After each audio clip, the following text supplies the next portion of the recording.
Hello friends, welcome back கேபே store channel நண்பர்களே. இன்றைக்கி நம்ம சேனலில் என்ன பார்க்க போகிறோன்னா, ஒரு டிஃப்ரெண்ட்டான ஒரு ஜோதிட தாள்களையும் ஒரு முக்கியமான ஆன்மீக பரிகாரத்தையும் இந்த வீடியோவில் பார்க்க போகிறோம். என்னடா டிஃப்ரெண்ட்டான ஜோதிட தாள்கள் அப்படின்னு கேட்குறீங்களா? ஜனவரி மாதம் இப்போ நடந்துட்டுருக்குல, இது ஜனவரி முடியறதுக்குள்ளே கிரகங்களால் சில மாற்றங்கள் டக்குன்னு ஏற்படுது. அதனால் ஒவ்வொரு ராசிக்காரங்களுக்கும் நிறைய திடீர் மாற்றங்கள் ஏற்பட போகுது. அப்படி ஏற்படக்கூடிய மாற்றங்களை இந்த வீடியோவில் பார்க்க போகிறோம். இதனால தான் டிஃப்ரெண்ட்டான ஜோதிட தகவல்னு சொன்னேன். ஸோ எந்த ராசிக்கு பார்க்க போகிறோன்னா, தனுசு ராசி நேயர்களுக்கு பார்க்க போகிறோம்.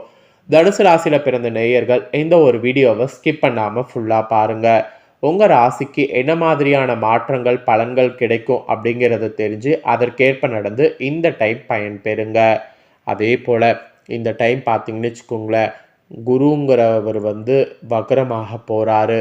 அதோடு கும்பத்தில் புதன் சுக்கிரன் இந்த மாதிரி கிரக பயிற்சிகளும் இருக்குது. இந்த கிரக பயிற்சிகள் வகரம் பெறுறது இதனோட அடிப்படையில் தான் உங்கள் ராசியை சேர்ந்தவர்களுக்கு அடுத்த சில நாட்கள் இதெல்லாம் நடக்கும் என்பது குறிப்பிடப்பட்டிருக்கு. அதெல்லாம் தான் இந்த வீடியோவில் உங்களுக்கு எக்ஸ்பிளைன் பண்ண போகிறேன். தனுசு ராசிக்காரங்க, ஸோ அதனால் வீடியோவை ஸ்கிப் பண்ணாமல் பாருங்கள். அது மட்டும் இல்லாமல் இது தைல நடக்கிறதுனால தை நமக்கு வழி பிறக்கும் அப்படிங்கிறதுனால சும்மா இருக்கக்கூடாது.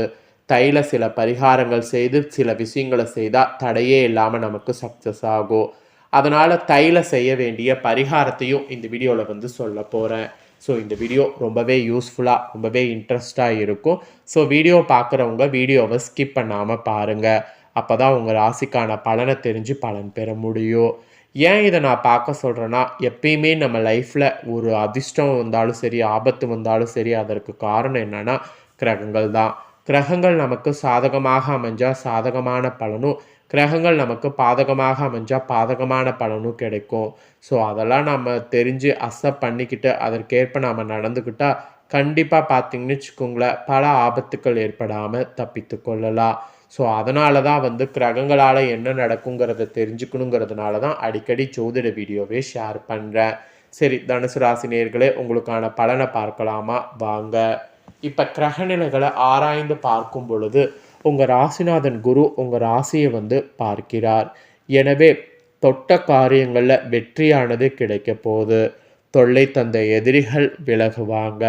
நல்ல செய்திகள் நாளும் வந்த வண்ணமாகவே இருக்கும். ரெண்டாவது இடத்துல சூரியன் சுக்கிரன் செவ்வாய் புதன் ஆகிய கிரகங்கள் இணைந்து கூட்டு கிரக யோகத்தை உருவாக்குகிறது.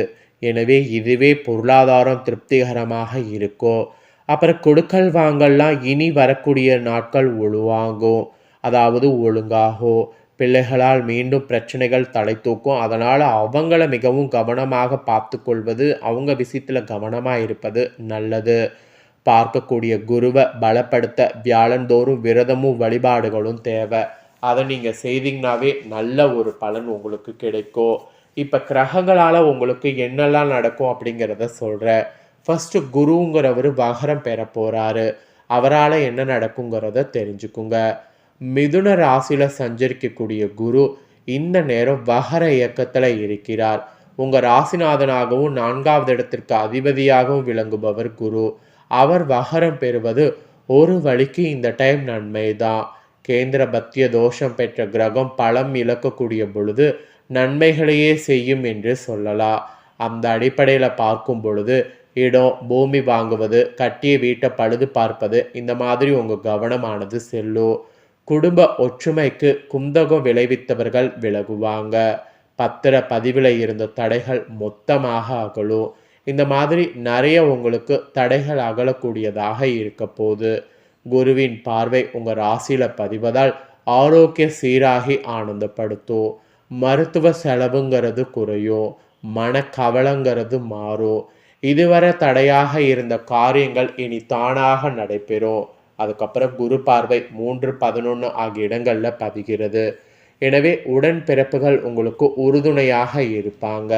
வழக்குகள் சாதகமாக அமையும். பொது வாழ்வில் இருப்பவர்களுக்கு எதிர்பார்த்த பொறுப்புகள் கிடைப்பதோடு மேலிடத்தில் ஆதரவும் உண்டாகும். ஸோ வகர குருவால் இந்த மாதிரி பல மாற்றங்கள் உங்கள் வாழ்க்கையில் ஏற்படும் என்பது குறிப்பிடப்பட்டிருக்கு.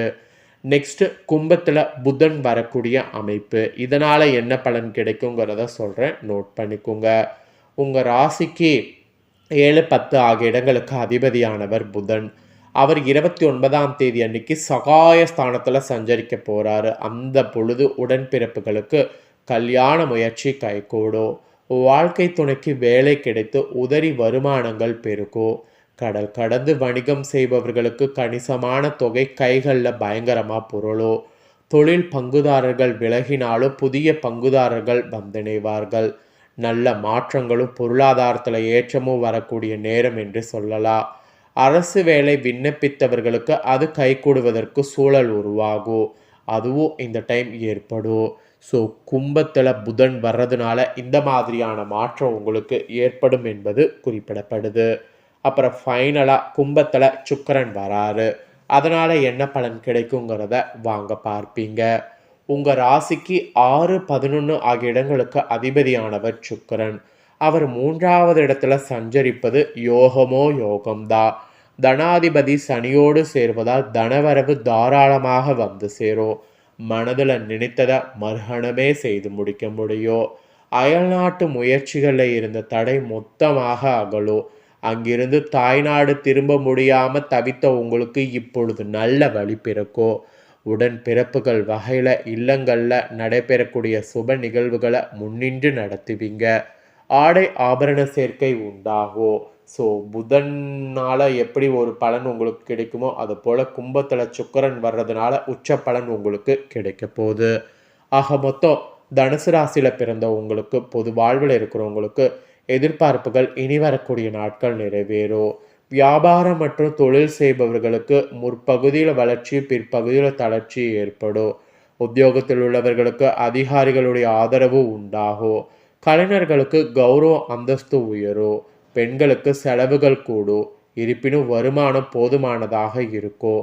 ஸோ இந்த மாதிரி தான் உங்களுக்கு பலன்கள் கிடைக்கும். இதற்கேற்ப நடந்து பலனடைங்க என்பது குறிப்பிடப்படுது. நெக்ஸ்ட்டு இப்போ இது தைங்கிறதுனால இப்போ நீங்கள் செய்யக்கூடிய பரிகாரம், இந்த பரிகாரங்களால் அதிகப்படியான பலன்களை நீங்கள் பெற முடியும். அதனால் அது என்ன பரிகாரம் செய்யணும் அப்படிங்கிறத உங்களுக்கு சொல்ல போகிறேன். அதை இந்த வீடியோவில் தனுசு ராசிக்காரங்க தெரிஞ்சுக்குங்க. சூரிய பகவான் தனுசு ராசியிலேருந்து மகர ராசிக்கு பிரவேசிக்கக்கூடிய முதல் தினம்தான் தமிழர்கள் திருநாளான தை மாதத்தின் முதல் நாளாக கருதப்படுது. இந்த தை மாதம் சுப காரியங்கள் அனைத்துமே செய்வதற்கு ஏற்ற ஒரு மாதமாக திகழ்கிறது.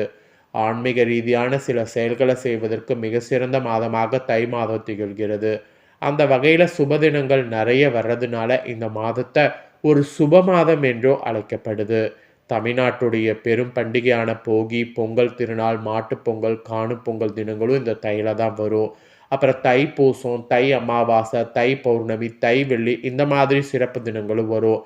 அதனால் இந்த தை மாதம் சுப காரியங்களுக்கான முயற்சிகளை மேற்கொள்ளணும்னு நினைக்கக்கூடிய தனுசு ராசிக்காரங்க தாராளமாக உங்கள் சுப காரியங்களுக்கான முயற்சிகளை மேற்கொள்ளலாம். நீங்கள் மேற்கொள்ளக்கூடிய முயற்சிகள் எதுவாக இருந்தாலும் இந்த தையில பார்த்தீங்கன்னு வச்சுக்கோங்களேன் வெற்றி நடப்போடும். அதனால் தையில தாராளமாக புது முயற்சிகளை மேற்கொள்ளலாம். இப்பேற்பட்ட இந்த தையில சூரியன் தன்னுடைய திசையை மாற்றி செயல்படுவார். அதனாலேயே இந்த மாதம் பார்த்தீங்கன்னு வச்சுக்கோங்களேன் ரொம்ப ஸ்பெஷல். ஸோ இதனால் நீங்கள் செய்ய வேண்டிய பரிகாரம் என்னென்னா, இந்த தையில பார்த்தீங்கன்னு வச்சுக்கோங்களேன் டெய்லியுமே காலையில் சீக்கிரமாக எழுந்திரிச்சு சூரிய நமஸ்காரம் செய்ய வேண்டும். ஏன்னா சூரிய ஒளி நம்ம மீது படும். அந்த ஒளி நம்ம மீது படப்பட நம்ம உடலில் இருக்கக்கூடிய கெட்டது எல்லாமே விலகி ஒரு பாசிட்டிவ் சைன் உண்டாகும். அந்த ஒரு காரணத்துக்காக தான் நான் டெய்லியும் சூரிய நமஸ்காரம் செய்யுங்கிறத சொல்கிறேன். எந்த அளவுக்கு சூரிய நமஸ்காரம் செய்கிறீங்களோ அந்த அளவுக்கு உடலில் ஒரு பாசிட்டிவ் எனர்ஜி உண்டாகும். அதோடு மட்டும் இல்லாமல் நீங்கள் உங்களுக்கு முடிஞ்ச அளவுக்கு தான தர்மங்கள் செய்ய வேண்டும்.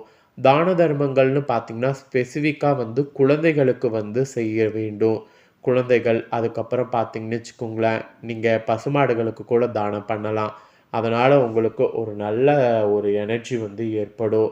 ஸோ இந்த 2 விஷயத்தை செய்யக்கூடிய உங்கள் ராசிக்காரங்களுக்கு தலையெழுத்து நிச்சயம் மாறும். அதனால் நம்பிக்கையோடு செய்யுங்க. ஸோ இந்த வீடியோவை இப்போ நீங்கள் பார்த்து முடிச்சுட்டு இதை உடனே லைக் பண்ணி உங்கள் ஃப்ரெண்ட்ஸ் ஃபேமிலிக்கு ஷேர் பண்ணுங்கள்.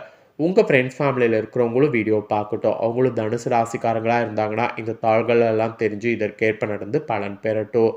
இதே போல் புதிய அப்டேட்டான நிறைய வீடியோ நம்ம சேனலில் போடப்படும்.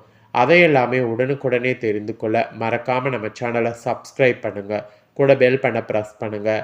அதை நீங்கள் பண்ணிட்டீங்கன்னா இனி நான் போகிற மற்ற அப்டேட்டான எல்லா வீடியோஸும் உடனுக்குடனே தெரிந்து கொள்ளலாம். ஸோ மறக்காமல் சப்ஸ்கிரைப் பண்ணி பெல் பண்ண ப்ரெஸ் பண்ணுங்கள். நெக்ஸ்ட்டு இதே போல் சுவாரஸ்யமாக வேறொரு வீடியோவில் உங்களை சந்திக்கிறேன். சப்ஸ்கிரைப் பண்ணுங்கள். நன்றி, வணக்கம்.